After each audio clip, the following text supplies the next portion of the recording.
Bonjour. Aujourd'hui, nous allons aborder une question qui préoccupe pas mal de gens qui ont été dans une relation toxique ou qui sont dans une relation toxique. Et c'est, mais pourquoi est-ce que mon narcissique me manque, en fin de compte? Parce qu'il y a beaucoup de gens qui sont déconcertés parce qu'ils se demandent pourquoi et comment ils en viennent à regretter quelqu'un qui les a maltraités, qui les a rejetés, qui les a dévalorisés. Pourquoi est-ce qu'on regrette une telle personne?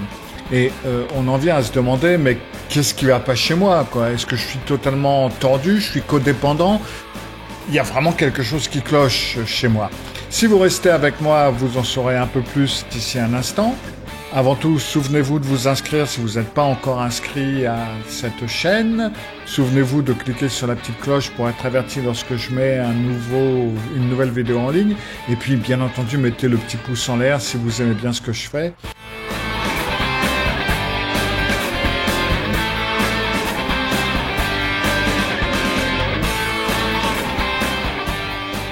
Bon, alors, on va commencer par le début. Avant de commencer à vous dire, ok, je suis totalement dysfonctionnel, je suis taré, je sais pas ce qui se passe, sachez que c'est en fin de compte extrêmement commun de regretter son narcissique. Alors, bien entendu, ça dépend des relations narcissiques dans lesquelles vous avez été, ça dépend de certaines choses, mais pour beaucoup de personnes, il y a ce regret de la relation narcissique. Alors déjà, pour commencer, et d'ailleurs, j'ai fait une vidéo sur le sujet, mais il se peut que ce soit pour le club Revivre que je l'ai faite. C'est que il est important de réfléchir au temps que cette relation narcissique a pris. Parce que le problème ou le défi avec beaucoup de relations narcissiques, c'est en fin de compte le temps qu'elles prennent. Ça prend du temps de penser à eux, de ruminer à leur sujet, de réparer les choses que vous avez mal faites, entre guillemets, de gérer les disputes, de vous demander dans quelle humeur il va être quand il va rentrer à la maison, de vous interroger sur ses sentiments, d'envoyer des SMS ou de recevoir des SMS et de répondre en temps et en heure pour pas qu'il s'inquiète ou pour pas qu'il devienne jaloux ou pour pas qu'il soit blessé ou ce que vous voulez. Enfin bref, il y a le temps que vous avez passé à décoder aussi certains de ces signaux. Bref, c'est un travail presque à temps complet, en tout cas à temps plein.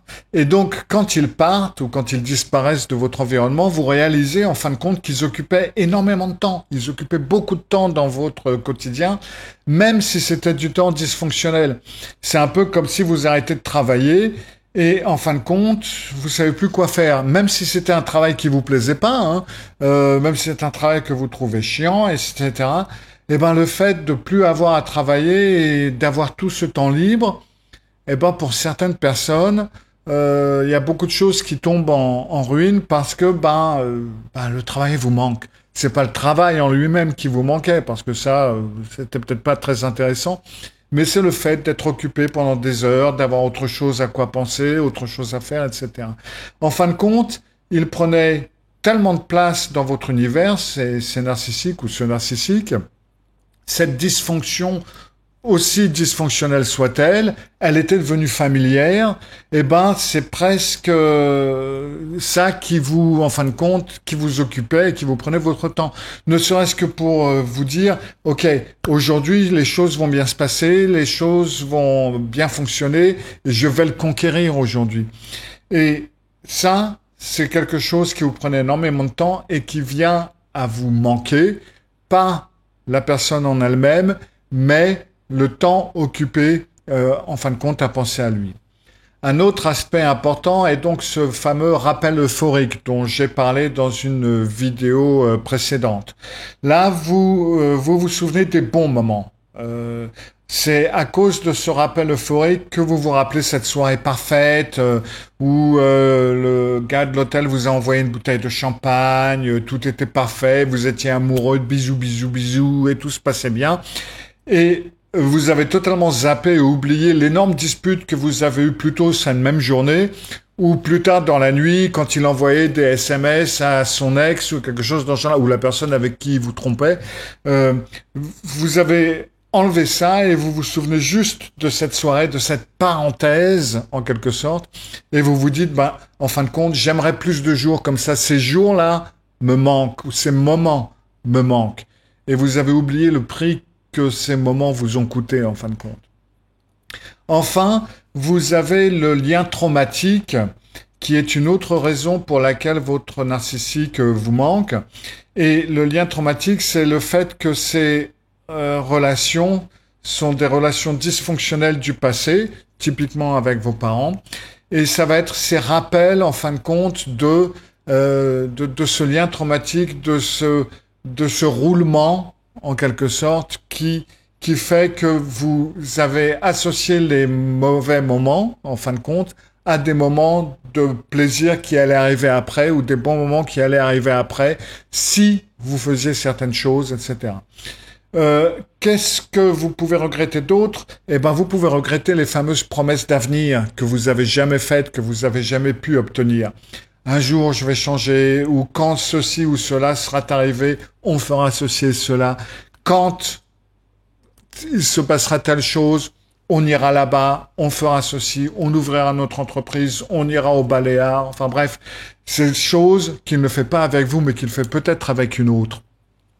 Toutes ces promesses qui ont été dans le jeu pendant longtemps, des mois, des années sont passées, ça s'est jamais matérialisé. Vous êtes toujours passé un petit peu à côté, c'était juste presque à le toucher, mais il se passait quelque chose qui l'empêchait. On avait l'impression que le bonheur était à portée de main, mais un petit peu comme quand on nous expliquait en maths à l'époque, je me souviens, si on prenait 1 centimètre et 2 centimètres, le chiffre 1 et 2, en fin de compte, il y avait une infinité de nombres entre les deux, c'est-à-dire que entre deux endroits bien définis, il y avait un infini.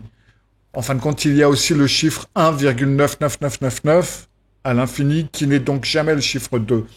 Et pour moi, le principe de comprendre qu'il y a des infinis entre deux finis, je pouvais vraiment pas comprendre cette logique. Et c'est un petit peu la logique du narcissisme, en quelque sorte.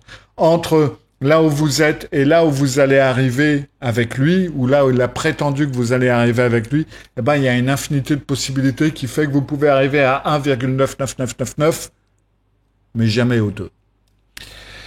Vous regrettez ces montagnes russes parce que vous vous souvenez de ces montagnes russes qui sont presque addictives parce que après chaque tombe, après chaque moment passé en bas, eh ben, il y a un moment où ça remonte. Il y a des moments où les choses se passent bien. Après chaque dévalorisation, il y a un love bombing. Love bombing, dévalorisation, rejet, retour. Haut, bas. Love bombing, dévalorisation, rejet, retour. Haut, bas. Et ainsi de suite. C'est malsain, c'est terrible, c'est toxique, mais en même temps, c'est un peu addictif. C'est même très addictif. Ce qui est addictif, c'est bien entendu pas la dévalorisation, le rejet, mais c'est le retour vers le haut et le love bombing. Et pour ceci, ben, vous payez le prix. Et là, tout d'un coup, ben, c'est vrai, vous avez enlevé la dévalorisation, le rejet, etc., mais vous avez aussi enlevé le love bombing. Et c'est cette partie-là qui vous manque, ou que vous pensez qui vous manque. Alors oui, là où est le truc, c'est que vous avez jusqu'ici pensé que un jour je vais gagner, un jour je vais arriver au 2, un jour tout se passera bien, un jour tout ira bien, un jour je vais gagner. Or, vous ne gagnez jamais. C'est un peu comme quand on joue à ces jeux de grattage. Si vous achetez tous les billets sur un truc de grattage, ça a été fait comme des études, ça a été des tests qui ont été faits entre autres par la télé danoise. Et ben en fin de compte, on s'est rendu compte que l'argent que vous avez, vous ne rentrez pas dans vos billes. L'argent que vous gagnez, même s'il y a beaucoup d'argent, et ben c'est pas suffisant pour le prix que vous avez mis pour acheter tout un rouleau. Et ben là c'est à peu près la même chose, ce sera jamais suffisant. Et vous pensez que vous allez gagner à un moment donné, mais en fin de compte, vous avez gagné. Vous avez gagné en quittant cette relation ou en n'étant plus dans cette relation. Sortir de la relation, c'est ça la victoire. C'est ça qu'il faut que vous voyez comme la victoire et la chose addictive en fin de compte. Vous n'êtes plus une boule de nerfs tremblante, vous n'êtes plus en train de vous dire « Oh là là, mais qu'est-ce qui va se passer ?» Vous n'avez plus peur, vous n'avez plus toujours des doutes par rapport à comment sera la journée, la soirée, le lendemain. Vous n'avez plus de peur de lui dire « Oh là là, si je lui dis que je vais voir ma mère ou mon fils, etc., ça va faire un malheur. Comment est-ce que je vais lui raconter ça ?» Vous êtes maintenant possibilité d'être plus heureux parce que vous pouvez poursuivre vos rêves. Qu'est-ce que vous regrettez? Qu'est-ce que vous avez à regretter? Ouais, les quelques petites choses dont je vous ai parlé, mais ça, c'est des bulles de savon. Des bulles de savon que vous ne pourrez jamais toucher, et si vous arrivez à les toucher, elles vont disparaître. Vous n'avez pas à revenir à cette auto-manipulation des fêtes. Vous n'avez pas à rester bloqué sur ces quelques moments euphoriques. Souvenez-vous de tout ce qu'il y avait autour et qu'en fin de compte, c'est maintenant que vous avez gagné. Voilà.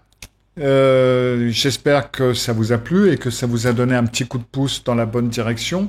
Souvenez-vous de mon club Revivre qui vous aide à guérir d'une relation narcissique ou de la supporter si vous êtes toujours dedans. Et puis moi, je vous retrouve jeudi prochain ou non, même lundi prochain parce que je tiens un webinaire sur les émotions dimanche et je le mettrai en ligne lundi.